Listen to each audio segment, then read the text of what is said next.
मी लिहिलेल्या पुस्तकाला एखादा नवा राज्य पुरस्कार मिळावा यापेक्षा वावरातल्या पिकाला चांगला भाव मिळावा.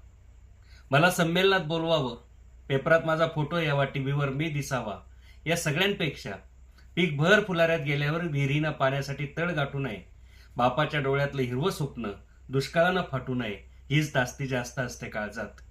काल बापा आधीच पोरीनं आत्महत्या केली. तेव्हापासून माझी कविता आतून बाहेरून हादरली.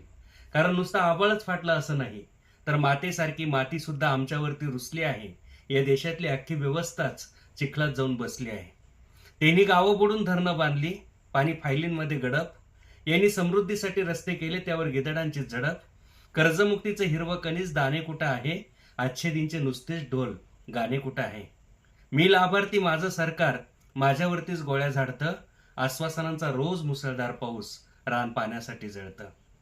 जाहिरातीतल्या पोरींसारख्या योजना दिसतात देखण्या, मान अन धनाच्या तुकड्यांसाठी सत्ताधाऱ्यांच्या दारात लाळ घोटतात लेखण्या.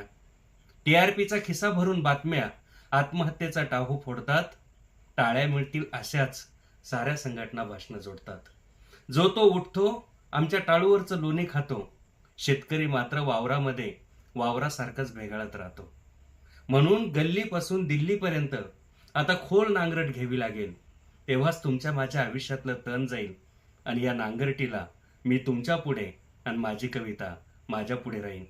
माझी कविता माझ्या पुढे राहीन.